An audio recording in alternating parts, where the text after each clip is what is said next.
D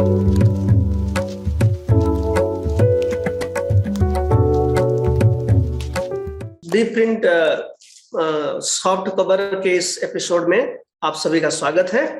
मैं इंद्रजीत। आज मैं एक बुक लॉन्च हो रही है सॉफ्ट कवर में।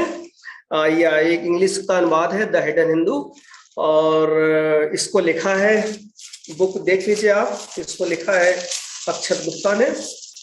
और ये बुक जो है फिक्शन है, उपन्यास है और काफी मजेदार है। इसको पढ़ने के बाद इसमें मनोज मुंसिर ने एक अपना आभार भी दिया है कि एक अद्भुत कल्पना शक्ति, अप्रतिम कथा, सशक्त वर्णन, फिल्म बनने के लिए सर्वथा उपयुक्त। तो ये इस पे एक फिल्म बन सकती है।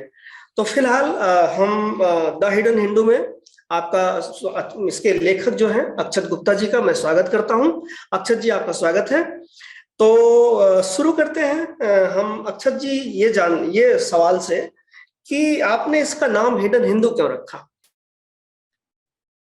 जी, तो बहुत सारे नाम हमने चुने, कई बार कुछ पसंद आया, फिर उसको हटाया गया और फाइनली हम इस नाम पे रुके हैं, द हिडन हिंदू। तो कारण ये है कि एक आदमी पकड़ में आया है 2020 में। अच्छा। ये मेरी कहानी का हिस्सा बता रहा हूँ मैं आपको। और जब उससे सवाल जवाब किया जा रहा है तो उसको नार्को टेस्ट, इंजेक्शन और हिप्नोटाइज कर लिया गया है, तो मतलब सम्मोहित कर लिया गया है। तो उसके पास झूठ बोलने की जगह नहीं है, उसको जो बोलना है सच नहीं। एक रोकूंगा। अच्छा, ये जो आदमी अरे आप पकड़ा गया, ये रियल में है कि नहीं? ये मेरा काल्पनिक किरदार है। अच्छा, काल्पनिक किरदार है। हाँ जी जी। लेकिन हम इस कहानी को फिक्शन, माइथोलॉजी और हिस्ट्री के साथ मिला के बात कर रहे हैं, जिसकी वजह से पढ़ने वाले आप सब रीडर्स को ये समझ नहीं आएगा थोड़ी देर बाद कि क्या काल्पनिक है और क्या सच है, क्योंकि सच भी बहुत कुछ है कहानी में। बिल्कुल बिल्कुल बिल्कुल, हमने उसको मिक्स किया हुआ है। तो ये जो आदमी पकड़ में आया 2020 में, उससे जब सवाल जवाब चालू होता है, उसको सम्मोहित कर लिए हैं। वो झूठ नहीं बोल सकता, उसके मुंह से जो निकलेगा सच निकलेगा। और जब वो बोलना चालू करता है तो वो ये बताता है कि मैं सतयुग से देवभूमि भारत में हूं, आज तक मैं मरा ही नहीं। मेरी उम्र रुकी हुई है, मेरी आयु बढ़ती नहीं है, और मैं चारों युग जी चुका हूं। मैं रामायण का हिस्सा भी रहा हूं और महाभारत का भी। मैं राम से भी मिला हूं और कृष्ण से भी। और मैं वो 8वां चिरंजीवी हूं जिसके बारे में हम सब, इस दुनिया ने आज तक कभी सुना ही नहीं है। और मैं ढूंढ रहा हूं 7 चिरंजीवियों को जिनके बारे में हम लोग थोड़ा थोड़ा जानते हैं। तो क्योंकि वो अब तक हाथ नहीं आया था, क्योंकि वो अब तक जिंदा तो था मगर छुपा हुआ था, इसलिए इसका नाम है हिडन। और उसके बताने का जो तरीका है, वो 4 युगों में अपने आप को विभाजित करके बात कर रहा है। वो रामायण और महाभारत के बारे में बात कर रहा है। वो रामायण और महाभारत के सारे किरदारों से मिलने की बात कर रहा है, बोल रहा है। और उसके जी, और जब ये मिला है, ये एक अघोरी के रूप में मिला है, पकड़ाया है जब। और साथ में उस वक्त उसका नाम ओम शास्त्री है, तो वो मूल रूप से हिंदू है और वो अब तक छुपा हुआ था, इसलिए किताब का नाम है द हिडन हिंदू। अच्छा, दूसरा सवाल मेरा ये है कि आज रियलिज्म का जमाना है, आम जिंदगी की कहानियां लिखी जा रही हैं जी। और आपने एक ओल्ड जमाने की पौराणिक कथा से जुड़ा एक कैरेक्टर खोजा है, तो क्या कारण था इसका? आज जैसे रियलिज्म काफी आप फिल्में हमारी देख लीजिए, अब बहुत रियलिस्टिक तरीके से बन रही हैं और तमाम जो हमारे सामने कहानियां आ रही है बहुत रियल बेस्ड आ रही हैं। आपने फिक्शन को क्यों चुना, इस तरह की कहानी को क्यों चुना? इंद्रजीत जी, जब इसका सृजन हुआ था, इस कहानी का जब ये सोचना शुरू किया था, तो मैंने कभी सोचा नहीं था कि इसको किताब की शक्ल मिल जाएगी। ये मैंने कभी नहीं सोचा था कि ये फिल्म बनने के रास्ते पे चली जाएगी, कि धोनी एंटरटेनमेंट, जैसे महेंद्र सिंह धोनी जी की पत्नी है साक्षी धोनी, उनकी कंपनी है धोनी एंटरटेनमेंट। अच्छा। तो उनको ये कहानी पसंद आई और उन लोगों ने बोला कि अक्षत, हम इसको आपके साथ मिलके बनाना चाहते हैं। अच्छा। जब लिखना शुरू किया था तो सिर्फ इसलिए लिख रहा था क्योंकि ये सोच मुझे प्रेरित कर रही थी।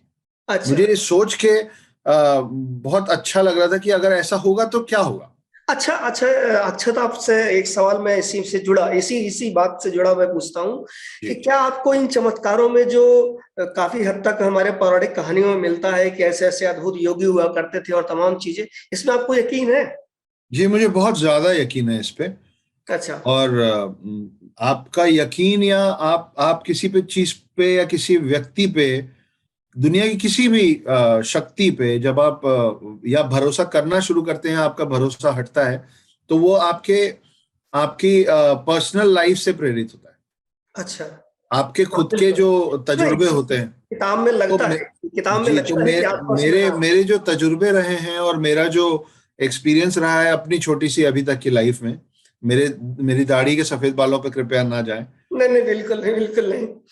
वो उसके आधार पे मैं ये कह सकता हूँ जी कि जी हाँ, ऐसी बहुत सारी चीजें होती है जो हम जो तुच्छ बुद्धि के हम सब लोग हैं, वो उनके समझ के परे है। मगर इसका ये मतलब नहीं होता है कि जो चीज हम नहीं समझते हैं वो होती नहीं। हम्म एक बच्चा पैदा होता है तो उसको तो कोई जबान बोलनी नहीं आती है, हम्म लेकिन अनगिनत भाषाएं हैं ना। आज भी आपको और मेरे को कई भाषाएं समझ में नहीं आती, इसका मतलब ये थोड़ी ना है कि वो भाषाएं हैं ही नहीं। हम्म तो ऐसी बहुत सारी चीजें हैं जो हम 1 2 3 जीवन काल में नहीं समझ पाएंगे, हम्म। मगर वो हैं। अच्छा, ऐसा मेरा मानना है। तो कोई कह सकता है कि अक्षत गुप्ता अंधविश्वासी है, फिर तो ऐसा भी कह सकता है। देखिए, नहीं, ऐसा इसलिए नहीं कहा जा सकता। मैं आपको मेरे हाथ में कोई भी अंगूठियां नहीं मिलेंगी, ये तो हम्म। मेरी शादी वाली अंगूठी है। अच्छा अच्छा। उसके अलावा आपको मेरे गले पे कोई ताबीज माला कुछ नहीं मिलेगा। हम्म मैं रास्ते से जाता रहता हूँ और आरती का समय होता है तो मैं सर जरूर जरूर झुकाता हूँ। लेकिन मेरा ये भी मानना है कि भगवान भी उन्हीं की मदद करेंगे जो खुद अपनी मदद करेंगे। बिल्कुल बिल्कुल। मांझी करके एक फिल्म आई थी, नवाजुद्दीन सिद्दीकी थे हाँ उसमें। हाँ जी हाँ। उसमें एक डायलॉग था कि क्या पता शायद भगवान भी इंतजार कर रहा है कि इंसान कुछ करे, कुछ करे, और बिल्कुल। इंसान इंतजार कर रहा है कि भगवान कुछ ना कुछ कर लेंगे हम्म। हमारे लिए। तो हमारे मैं लिए। अंधविश्वासी नहीं हूं, लेकिन मतलब मैं ये कहूंगा कि मैं नास्तिक नहीं हूं, हाँ। लेकिन मैं अंधविश्वास तक आस्तिक भी नहीं। ओके, समझ गया। मतलब तो मैं आप ऊपर, जी, आप आस्था मैं आस्था रखते हैं, लेकिन मैं आस्था रखता हूँ। रियलिज्म के करीब है आपकी आस्था, ना कि जी, और मतलब। साथ में मेरी हर हर सोच पे क्यों जैसा सवाल जरूर होता है। हाँ हाँ हाँ। जैसे एक बात है कि वास्तुशास्त्र में आपके साउथ में पानी और गड्ढा होना चाहिए, ना हम्म नहीं होना चाहिए, और हम्म नॉर्थ में वजन और पहाड़ नहीं होना चाहिए। तो ये सुन के हम्म लगता है कि हाँ भाई, किसी ने वास्तु बनाया होगा, सोच समझ के बनाया होगा। और हम्म फिर एक दूसरे समुदाय के लोग हैं, जिसमें मेरे पिता भी हैं, जो कहते हैं कि भारत के साउथ में दुनिया का सबसे बड़ा दूसरे नंबर का गहरा समुद्र है, हाँ और भारत के नॉर्थ में दुनिया का सबसे बड़ा वजन और पहाड़ है, जिसको हिमालय कहते हैं, जी बिल्कुल। और इसको हिंद महासागर कहते हैं। तो जी। अगर वास्तु के हिसाब से जाएंगे तो हम तो ये बोलेंगे कि पूरे भारत का ही वास्तु गलत है। तो हम्म। उसके अंदर 2000 5000 1 एकड़ 2 एकड़ के वास्तु को सुधार के क्या कर लेंगे? हम्म लेकिन फिर भी वास्तु किया जाता है ना। हम्म। तो हर चीज के दोनों परिप्रेक्ष्य हैं, आप जी कौन से नजर से देख रहे हैं। मैं जी। हरा चश्मा पहनूंगा तो मेरे को सब हरा दिखेगा। हम्म। अच्छा, ये फिल्म, इस कहानी को लिखने का आपका मकसद क्या है? देखिए, आज जितने भी हमारे यंग जनरेशन के लोग हैं, वो हम्म देश के किसी भी कोने में बैठे हम्म हो, वो ईस्टर्न साइड के हों या वो सेंट्रल इंडिया, जो हम यूपी, बिहार, झारखंड, छत्तीसगढ़, मध्य प्रदेश की बात करें, इन सबको ना एक चीज बिल्कुल परोस दी गई है, और वो है मार्वल और डीसी की फिल्में। हम्म Iron Man, Spiderman, Superman, Batman, हम्म हल्क, थॉर, और हम्म उन सब का ना हिंदी वर्जन भी लग जाता है इन सब जगहों। हम्म और हम लोग उन लोगों से बहुत प्रेरित हो रहे हैं। हम्म वो लोग सच्चाई के लिए लड़ रहे हैं, वो बलशाली हैं। एक बलशाली है। पौरुषत्व, हाँ, और एक, जी जी, सुपरमैन है, हाँ। एक पौरुष का जो एक पूरा डेफिनेशन होता है, हम्म। वो पूरा वो लोग हमको सिखाने लग गए। हम्म। और उस चक्कर में हमारे जो कल्चरल सुपर हीरोज हैं, हमारे जो खुद के अपने हैं, हम्म हमको उनके बारे में कुछ नहीं पता। हम्म आप रामायण के अंदर पूछेंगे ना, तो जैसे मेरी कहानी का एक किरदार है सुषेण। अच्छे सुसेन। अच्छे नहीं बता पाएंगे कि सुषेण कौन था। सुषेण वो था जिसने लक्ष्मण की जान बचाने के लिए संजीवनी बूटी संजीवनी बूटी मंगवाई। बोली थी, और हनुमान पहाड़। हम्म। हर आदमी, हर अभी के जनरेशन वहां रुक गए कि हाँ, हमने एक फोटो देखी है जिसमें हनुमान पहाड़ लेके उड़ रहे हैं। उड़ रहे हैं, हाँ। लेकिन वो पहाड़ क्यों उठाया गया, किसके बोलने पे उठाया गया, ये सब हमको नहीं मालूम। तो नहीं अगर मालूम। हनुमान हमारे सुपर हीरो हैं, हम्म। लेकिन हम सुपरमैन उड़ता है ज्यादा अच्छे से मालूम है, बजाय कि हनुमान से प्रेरित है ना। तो ऐसी, अब मजाक में भी कई कई लोग बोलते हैं कि सुपरमैन और सब सुपर हीरो लोग पैंट के ऊपर अंडरवियर पहनते हम्म हम्म हम्म लेकिन ये सब चीजें आई तो हमारे पास है। बिल्कुल। तो सबसे पहले तो हमको हमारे कल्चर के जो सुपर हीरो हैं, सुपर ह्यूमंस हैं, जिसको हम 7 चिरंजीवी बोलते हैं, हमारे दशावतार कौन है, हमारा पूरा समय कैसे 4 युगों में बटा हुआ है, किस बेसिस पे बटा हुआ है, हमको नहीं हाँ, मुझे याद आया, जैसे आप युगों की बात करते हैं किताब में कि इतने युगों में बटा है, फला फला नंबर्स देते हैं, आंकड़े देते हैं, कुछ उसमें संस्कृत के जो है श्लोक भी हैं, तो ये आपको याद है या आपने किसी से मदद ली है?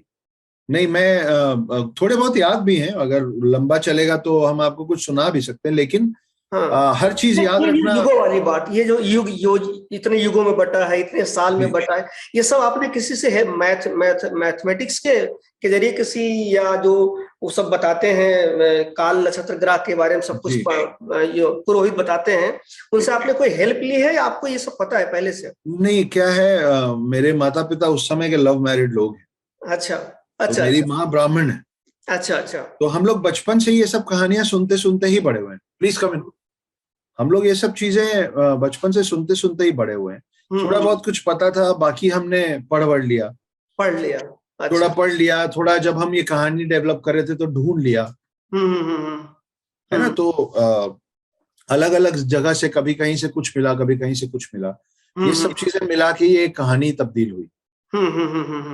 और संस्कृत का श्लोक जो आपने उसमें लिखा है, आपको याद है या आपने वो भी कहीं से ढूंढा है, लिया नहीं, है? वो भी मैंने ढूंढा है। अच्छा अच्छा अच्छा अच्छा अच्छा वो अच्छा। भी मैंने ढूंढा है, क्योंकि वो मेरी कहानी के साथ सही बैठता था। अच्छा, ये आपकी जो कल्पना शक्ति है जबरदस्त है, मैं इसकी तारीफ करूंगा, लेकिन ये कहीं आपके फिल्मों में काम करने की वजह से कुछ ज्यादा आई है क्या? मुझे ऐसा लगता नहीं, एक्चुअली मैं मुंबई पहली बार पहुंचा हूँ 2015 में। है। मेरा कोई बैकग्राउंड मुंबई का है नहीं। फिल्म इंडस्ट्री में मैं किसी को नहीं जानता था, और ये कहानी जब मैं लिखा था तब मैं इंदौर रहता था, तब तक तो मैं मुंबई पहुंचा भी नहीं। पहुंचा भी नहीं था। अच्छा। तो हाँ। ये मेरे जीवन के सबसे बुरे वक्त में निकली हुई मेरी सबसे अच्छी कहानी। अच्छा अच्छा। ये लिखना शुरू हुआ था मैं अपने बेटे के लिए। उनको भी ये आयरन मैन और सब अच्छे लगते थे, तो हमने सोचा कि भाई हम पहले आप हमारी धरोहर तो जान लीजिए। वो बाद में वो कहानी बड़ी होती गई और आसपास वालों ने बोला कि यार इस पे किताब बननी चाहिए। फिर हम मुंबई पहुंचे तो कुछ लोगों ने बोला इस पे फिल्म बननी चाहिए। तो जैसा रास्ता बनता चला गया हम उसमें चलते चले। अच्छा, क्या किसी फिल्म मेकर, निर्माता ने आपसे अभी तक संपर्क किया? जैसे आपने धोनी की कंपनी का बताया कि उन्होंने आपका संपर्क किया है, और भी जैसे चूंकि सीरीज है, अभी आपका 2 एडिशन आना इसमें बाकी है, तो क्या ओटीटी प्लेटफॉर्म्स पे भी लाने का तो नहीं प्लान है आपका? ये मैं आपको वही बता रहा था कि महेंद्र सिंह धोनी साहब की जो कंपनी है, जिसकी संचालक उनकी पत्नी है, उन्होंने इसके फिल्म राइट्स मुझसे ऑलरेडी खरीद लिया। ओके, अरे वाह, जी बधाई जी जी, हो। धन्यवाद। तो और इसके अलावा, इस ट्रिलॉजी के अलावा भी मेरे पास 6 फिल्में और हैं अलग अलग प्रोडक्शन हाउसेस के साथ। तो सिर्फ ये किताब नहीं चल रही है।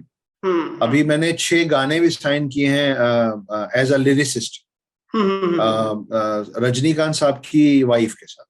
अच्छा अच्छा अच्छा। तो ये बहुत सारी चीजें हैं। मैं लेखक हूं और लिखने की प्रक्रिया में सिर्फ एक किताब या एक कहानी नहीं होती। हर कहानी किताब के माध्यम से नहीं बोली जा सकती, और हर कहानी फिल्मों के माध्यम से नहीं बोली जाती। बिल्कुल बिल्कुल। पर कुछ ऐसी कहानियां हैं जो दोनों माध्यमों में होती है। जैसे आप अंग्रेजी की किताबों की बात करें तो लॉर्ड ऑफ द रिंग्स है, गेम ऑफ थ्रोन्स है, हैरी पॉटर है। इन पे किताबें बनी और बाद में फिल्में बनी। तो महेंद्र सिंह धोनी साहब की जो कंपनी है, उन्होंने इस कहानी के मेरे से सारे राइट्स ले लिए, और हम इसको 3 पार्ट में फिल्म बनाने की तैयारी में भी हैं, लग गए हैं। मैं इस पे ज्यादा नहीं बोल सकता हूँ, कॉन्फिडेंशियलिटी क्लॉज के तहत बंधा हुआ हूँ। लेकिन ऐसा नहीं है कि मैं अब इसको कहीं पहुंचाने की कोशिश कर रहा हूँ। ये इसके मुकम्मल जगह पे, इसके डिजर्व्ड पोजीशन पे ऑलरेडी पहुंच चुके हैं। अच्छा, अच्छा, तो आपसे बात मैं करूंगा कि कुछ आप अपने गाने बताइए जो अभी तक लिखे गए हैं, वो मतलब हिट भी हुए हों, सुने गए हों, चर्चित हों। चूंकि हम आपसे हम रूबरू हो रहे हैं, हमें नहीं पता था कि आप गीतकार भी हैं। जब मैंने पढ़ा आपके बारे में, उस पर डिटेल मैंने देखी, तो लगा कि आप गीतकार वगैरह भी हैं। तो फिर कुछ आपने गीत लिखे हैं बॉलीवुड के लिए, अभी तक गाने लिखे जो चर्चित हुए हैं, जिनको सुना गया हो? जी, ऐसा है कि गीत लिखना मेरी प्राथमिकता कभी नहीं रही है। अच्छा अच्छा।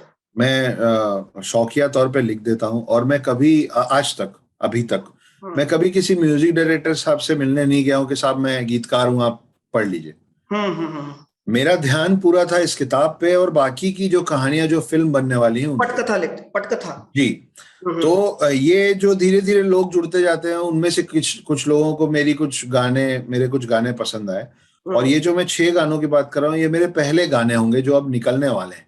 अच्छा, तो कुछ गानों का नाम जरा मतलब बोल बताइए, कुछ गानों का अगर तो एक गाने का बोल है कि वो पल मेरी जिंदगी, वो पल मेरी बंदगी, वो पल मेरी थी खुशी, वो पल मेरी दीवानगी, पल में पलक ये नम हुए, पल में तू और मैं हम हुए, पल में तू मेरा खुदा, पल भर में मुझसे तू जुदा, इस पल की कहूँ क्या दास्तां, पल भर में पलछिन ये खो गया। तो ये छोटा सा है, नहीं अच्छा गाना है। अब जैसा मैंने आपको बताया कि मैं 2015 में मुंबई पहुंचा हूँ, फिर 2.5 साल हम लोग कोविड में फंसे हुए थे। तो मेरा सफर, मेरी उम्र 40 के आसपास है, लेकिन मेरा मुंबई और फिल्म इंडस्ट्री का सफर बहुत ही छोटा सा है। समय कम हुआ है, काम तो भगवान की दया से बहुत ज्यादा और अच्छा मिल रहा है, लेकिन समय बहुत कम हुआ है। समय बहुत कम हुआ, मतलब आप अगर 15 से 22 जोड़ेंगे और उसमें 2.5 साल निकाल देंगे, तो ये आप मानिए मोटा मोटा 5 साल हुआ है। उसमें मेरे पास 6 गाने, 6 फिल्में और ये एक श्रृंखला किताब, ये सब है। अच्छा, एक सवाल ये है कि आप साइंस को चुनौती दिलाते हुए दिख रहे हैं अपने कैरेक्टर के जरिए। कहीं हिडन हिंदू का यही तो मतलब नहीं है कि ये कि हिंदू है जो ये दिखाने की कोशिश कर रहा है कि हम जो है साइंस को चैलेंज, एक तरह से लोगों के दिमाग में मैसेज भी जा सकता है कि साइंस कमतर चीज है, आपकी इस कैरेक्टर और कहानी के जरिए? देखिए, इसका तो मैं आपको उदाहरण के साथ इसका जवाब दे देता हूँ कि यूरोपियन कंट्रीज में जिस पहले व्यक्ति ने ये बात कही थी ना कि ये जो धरती है वो गोल है, उसको क्रिश्चियनिटी में फांसी पर टांग के मार दिया गया था। ये सच्चाई है ना, ये मतलब ये कल्पना नहीं है, सच है। लेकिन जिस समय उस पहले व्यक्ति को वहां मारा जा रहा था, उस समय भी यहाँ पे ज्योग्राफी को हिंदी में भूगोल ही कहते थे,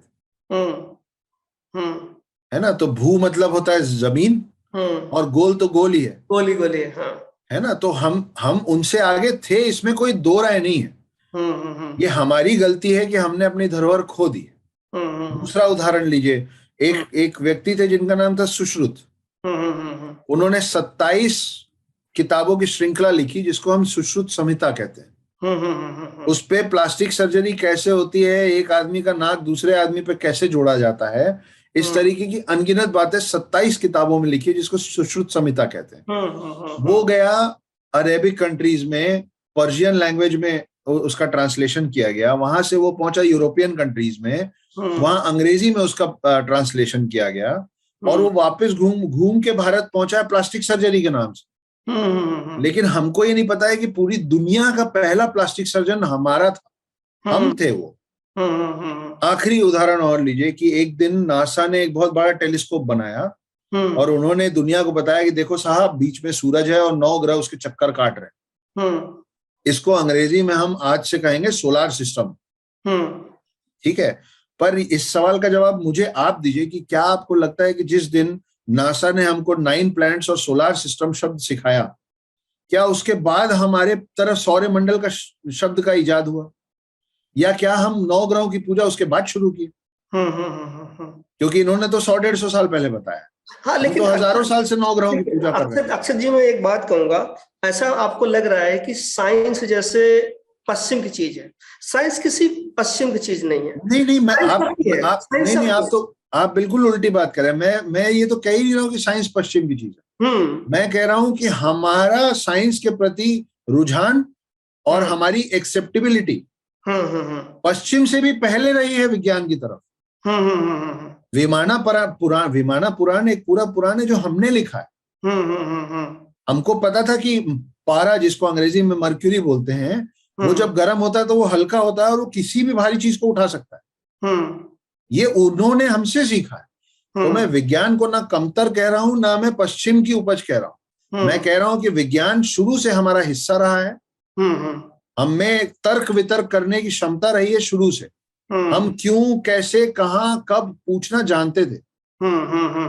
हमने पश्चिम को दिया है, हमने ना, मैं उसको कमतर तो बिल्कुल ही नहीं कह रहा। सनातन धर्म और हम एक लौते ऐसी संस्था है, एक लौता ऐसा रिलीजन है जिसमें आप अपने प्रैक्टिसेस पे सवाल उठा सकते हैं और आप पे कोई तलवार नहीं रखे।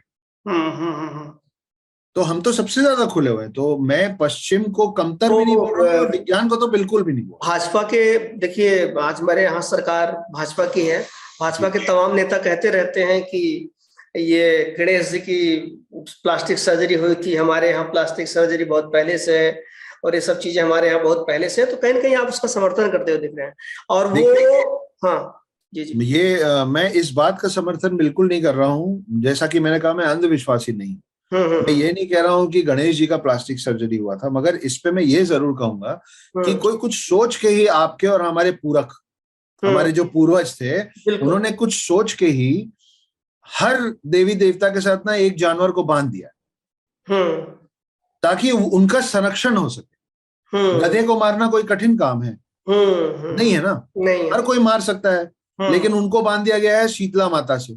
आपको लगता है गधे को मारेंगे तो शीतला माता नाराज हो जाएंगे, आपको लगता है कि हाथी को मारेंगे तो गणेश जी नाराज हो जाएंगे, आपको लगता है कि घर में चूहा आया ना तो भी उसको जाली में बंद करके बाहर छोड़ दो, मारो मत, है ना। तो हम बहुत सारी ऐसी चीजें करते आए हैं साहब, जो हमने उस समय, क्योंकि इतना पढ़ाई लिखाई तर्क वितर्क नहीं होता था, हमने शायद अपने लोगों को समझाने की पद्धति गलत चुन लिया। उस समय के हिसाब से सही भी रही हो। तर्क वितर्क शास्त्रार्थ होते थे हमारे यहाँ, बहुत बिल्कुल होते थे, लंबे, एक नहीं महीनों चलते थे वो। हाँ, लेकिन क्या है ना, जो भीड़ होती थी, जो गांव की भीड़ होती थी, जिनको समझ कम होती थी, उनको ये कैसे समझाएं कि देखो साहब, पीपल और बरगद का पेड़ मत काटो। क्यों? क्योंकि पीपल और बरगद के पेड़ वो पेड़ हैं जो रात को भी आपको ऑक्सीजन देते हैं, बाकी सारे पेड़ नहीं देते। इसीलिए आप जंगल में अगर किसी आम पेड़ के नीचे सोएंगे तो शायद आप मर भी सकते हैं, क्योंकि वो पूरा ऑक्सीजन रात को खुद लेते हैं। इस चीज को एक गांव वाले बिना पढ़े लिखे उस वक्त के आदमी को समझाना पॉसिबल नहीं था। तो उन्होंने क्या किया, उन्होंने पीपल और बरगद को भगवान का रूप दे दिया कि भैया इसमें मोली बांधो, इस पे भगवान वास करते हैं। तो गांव वाले डरने लग गए कि भैया पीपल और बरगद का पेड़ मत काटो। वो है हमारे ही भले के लिए, लेकिन शायद उस समय के लोगों को समझाने का जो तरीका रहा हमारे पूर्वजों का या समझदार लोगों का, वो ऐसा रहा जिसपे अब हम सवाल उठाते हैं, क्योंकि हम ज्यादा समझदार हो गए। लेकिन हर चीजों के पीछे ना कोई कारण रहा है, हमने बस ऐसी हवा में नहीं बना दी चीजें। अच्छा, हाँ, एक सवाल अक्षत आपसे ये है कि चूंकि आप बॉलीवुड में हैं, वहां से जुड़े हैं, बहुत ज्यादा बॉलीवुड में अभी आप कहते नए हैं, लेकिन फिर भी मैं आपसे सवाल करूंगा कि बॉलीवुड में पिछले कुछ सालों से संकट छाए हुए हैं, फिल्में फ्लॉप हो रही हैं। अभी आप देख रहे हैं कि पिछले लगातार जो फिल्में फ्लॉप हुई हैं, इसके साथ साथ अभी एक लाल सिंह चड्ढा, मैं नहीं कहता हूं कि फॉरेस्ट गम का बहुत शानदार रिमेक है वो, लेकिन एक अच्छी रेटिंग की फिल्म है, आमिर खान ने अच्छा अभिनय किया है, वो भी अपना पैसा नहीं निकाल पा रही है। तो आप क्या कहना, चूंकि आपकी भी ये फिक्शन है, चूंकि एक तो रियल लाइफ पे भी नहीं है, इसमें भी फिल्म बनेगी, तो आपका क्या कहना है कि आपको ये जो फिल्में फ्लॉप हो रही हैं, इस पे क्या कहना है कि फिल्में अगर आपकी भी पता लगे कि आपकी भी फिक्शन पे फिल्म बनने ना चले तो आपको भी बड़ा नुकसान होगा, उस कंपनी का भी बड़ा नुकसान होगा। तो क्या कहना चाहते हैं कि ये लगातार ये संकट बॉलीवुड पे आ कहां से गया है कि फिल्में चलना ही बंद हो गई हैं? वजह क्या आपको लगती है? देखिए, मैं अहमदाबाद के एक होटल में रुका हूँ, मैं वहीं से बैठ के आपसे बात कर रहा हूँ जी। यहाँ का जो मेन्यू है वो बहुत महंगा है। तो मैं हर दिन सुबह उठता हूँ और मैं पास के एक जगह पे नाश्ता करने जाता हूँ। अच्छा। पर आज मैं नहीं जा पाया, उसका कारण ये था कि बारिश बहुत ज्यादा हो रही थी। अच्छा, आपका मौसम महंगाई बहुत ज्यादा हो गई, आप कहना चाहते हैं? नहीं, मैं ये नहीं कहना चाहता हूँ। मैं ये कह रहा हूँ कि आज मैं इसलिए नाश्ता करने नहीं जा पाया हूँ क्योंकि बारिश बहुत हो रही थी। मैं ये कहना चाह रहा हूँ कि मौसम, ये प्रकृति का नियम है कि मौसम हमेशा एक जैसा नहीं रहता। तो ये जो आप बॉलीवुड के अभी खराब फेज की बात कर रहे हैं, ये पहली बार भी नहीं आया है और ये आखिरी बार भी नहीं। ये फेजेस हैं, मौसम बदलता है। नहीं, आपको कारण क्या लगता है, वजह क्या? कारण बहुत सारे हैं। ओटीटी प्लेटफॉर्म में अब फिल्में देखना आसान हो गया है, लोगों को पता है कि यार अगर अभी हम थिएटर नहीं जाएंगे तो आने वाले 2 हफ्ते के अंदर हम वो फिल्म देख लें। कोरोना ने हमको सब्र रखना सिखा दिया है, बहुत पेशेंस रखना सिखा दिया है। तो अब वो जल्दबाजी कम हो गई कि फ्राइडे को जाना ही जाना, कि ठीक है 2 हफ्ते आराम से इंतजार करो, जब 2 साल घर में बैठ सकते तो 2 हफ्ते तो रुक ही सकते। पहले क्या होता था कि घरों पे आपको जैसे वो हाल ही में अभी एक डायरेक्टर, क्या नाम है उनका, नाम मुझे याद नहीं आ रहा है, अभी कल ही उनका बयान आया है, कश्यप क्या करके हैं सुबह, तो उनका एक बयान आया है कि जिन्होंने हैदर फिल्म शायद बनाई है, उनका एक बयान आया है कि महंगाई के कारण लोग फिल्म नहीं देख पा रहे हैं। महंगाई इतना ज्यादा हो गई है, दूध, लस्सी, दही, हर चीज पे टैक्स लग रहा है, जीएसटी लग रही है, लोग महंगाई से बहुत परेशान है, इसलिए नहीं जा पा रहे हैं देखने के लिए। आप एक लिस्ट ये भी निकलवाएं कि कितने लोग अभी भी फॉरेन घूमने जा रहे हैं, है ना। तो ये देखिए, आप मेहनत करेंगे, मैं मेहनत कर रहा हूं, मैं 5 महीने में बेस्ट सेलर बना हूं, और बहुत सारे ऑथर हैं जो मेरे पहले या मेरे साथ साथ रिलीज हुए होंगे, और आने वाले समय में ऐसे भी होंगे जो 5 महीने से भी पहले नेशनल बेस्ट सेलर टच करेंगे। तो अगर महंगाई बढ़ी है तो सुविधाएं भी बढ़ी, और अगर महंगाई बढ़ी, अगर आपका कॉम्पिटिटिव एग्जाम कठिन हो जाता है तो आप अपनी पढ़ाई में मेहनत ज्यादा कर लेते हैं। अगर कटआउट आपके एग्जाम का 98% हो जाएगा तो आप 1 घंटे रोज साल भर ज्यादा पढ़ेंगे। तो ये तो अब हम कुछ काम कर रहे हैं, तो अगर महंगाई बढ़ी है तो उसका सिर्फ नुकसान नहीं है।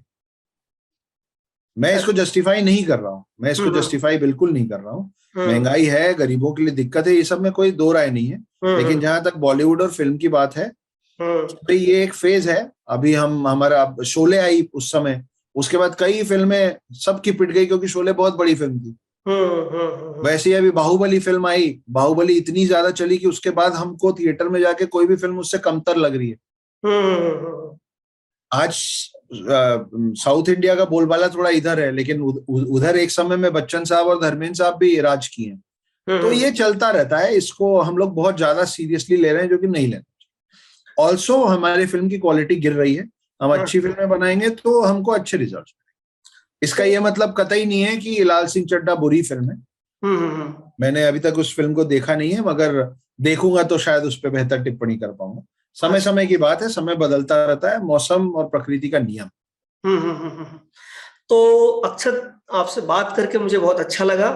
आपने बहुत बेबाकी से अपनी बातें रखी, किताब के बारे में जो है काफी अच्छी जानकारी दी, और तमाम पौराणिक बातों को भी आपने जो है जिस तरीके से बोल्डली रखा कि हमें कैसे जो है एक बाहुबली और सुपरमैन बाहर की फिल्मों में दिखते हैं, विदेश की फिल्मों में दिखते हैं, हमारे बाहुबली जो है छुपे हुए हैं। तो आपने नाम बताया इसलिए हिडन हिंदू रखा भी है। तो बहुत अच्छा लगा आपसे बात करके, और हम इस वक्त, चूंकि हमें और वक्त नहीं दे रहा है, तो हम चाहेंगे कि अपनी बातचीत को हम खत्म करें, और द सॉफ्ट कवर के इस शो में आपने बातें रखी, इसके लिए बहुत बहुत शुक्रिया। और हम एक नए एपिसोड के साथ, जो कि साप्ताहिक एपिसोड है, हम अगले एक हफ्ते में फिर आपसे या किसी और इसी तरह से आप जैसे किसी और किताब के लेखक से रूबरू होंगे। तब तक के लिए शुक्रिया, आपका बहुत बहुत धन्यवाद, नमस्कार।